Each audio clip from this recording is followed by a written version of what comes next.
Naisip nyo na ba kung bakit yung mga sinaunang Israelita nagpadala pa ng kambing sa gitna ng ilang? Ang akala ng marami para lang yun itapon ng kasalanan. Pero paano kung may mas malalim pa palang dahilan? Alamin natin ngayon ang isang kakaibang ideya tungkol sa kasalanan, sa responsibilidad at kung paano nga ba ibinabalik ang isang napakatandang kasinungalingan.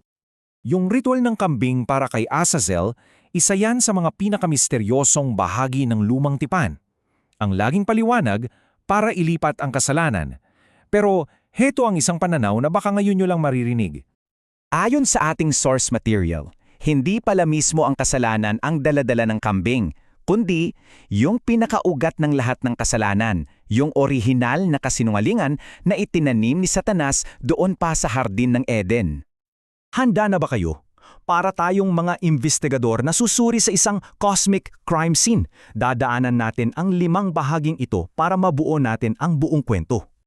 Okay, simulan natin sa pinakakonsepto. Yung pagpapatong ng kamay sa kambing para kay Azazel, hindi raw yun tungkol sa paglilipat ng kasalanan kay Satanas. Bakit? Simple lang, kasi yung kasalanan ng isang mananampalataya, nasagot na ni Jesus yun sa krus. So ito yung pinakaimportante. Yung ritual, hindi ito para linisin yung bunga, kundi para bunutin yung mismong ugat. Ang tinatarget nito ay yung tukso, hindi lang yung kasalanan na resulta nito. Gets? Para mas lalo nating maintindihan yan, kailangan nating bumalik sa pinakaunang crime scene sa kasaysayan, ang Hardin ng Eden, at titingnan natin ito na parang isang kaso sa korte. Isipin nyo, sa isang krimen, laging may 2 klase ng salarin, di ba? Mayroong principal offender o yung utak at mayroong accomplice o yung kasabat. Sa kwentong to, malinaw kung sino ang sino. Si Satanas ang utak at ang sangkatauhan, tayo, ang naging kasabat. So makikita natin dito na hindi lang ito simpleng pagsuway. May proseso, may chain reaction, nagsimula talaga ang lahat sa isang specific na panlilinlan. At dahil magkaiba ang papel ng utak at ng kasabwat, natural lang na dalawa rin ang problemang nilikha nila. At kung dalawa ang problema, syempre, kailangan din ng 2 magkaibang solusyon. Unahin natin yung problema ng kasabwat, which is tayo. Yung mismong kasalanan na ginawa natin, yan ay binayaran na ng sakripisyo ni Jesus. Ito yung solusyon para mapatawad ang kasabwat. Pero, teka lang, hindi pa tapos ang usapan. Paano naman yung krimen ng utak, yung panunulsol niya? Dito na pumapasok yung totoong pagsisisi. Ito yung aktibong pagtanggi natin sa kasinungalingan na nag-umpisa ng lahat. May formula pala ang pagkakasalang ito. Tingnan nyo, natural na pagnanasa ng tao plus yung kasinungalingan ni Satanas, ang resulta, yung kagustuhang magkasala. Yan mismo yung koneksyon na kailangang putulin. So bakit ba ang big deal ng pagkakaibang ito? Bakit kailangan nating intindihin to? Dahil lumalabas na may mas malaking nangyayari sa likod ng lahat, isang cosmic courtroom drama tungkol sa katarungan mismo ng Diyos. Ang paboritong argumento ni Satanas ay palitawin na ang Diyos ay isang hindi makatarungang pinuno. Para siyang prosecutor na laging naghahanap ng butas sa karakter at batas ng Diyos. Ito yung mga pinaglalabanan sa korte ng kalawakan. Sa isang panig, yung mga kasinungalingan na pundasyon ng akusasyon ni Satanas.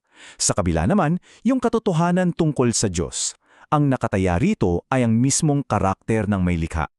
So, paano dinepensahan ng Diyos ang panig niya? May mga ebidensya siyang inilatag. Unang-una, ang perpektong buhay ni Jesus.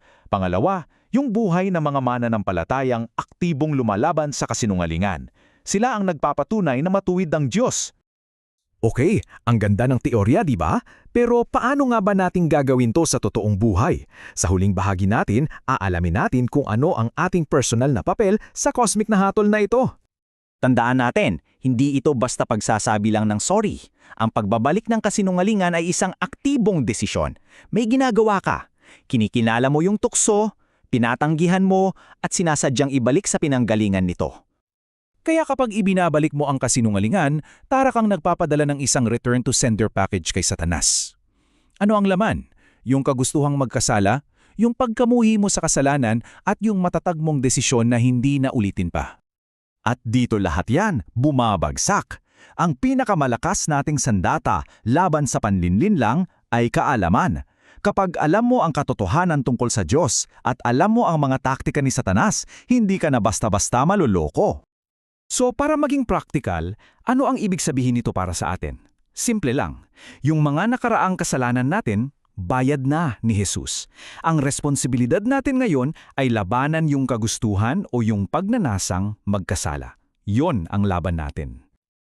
Kaya iiwan ko sa inyo ang tanong na ito para sa inyong pagninilay. Sa buhay mo ngayon, anong spesipikong kasinungalingan ang kailangan mong i-package at i-return to sender? Pag-isipan mo.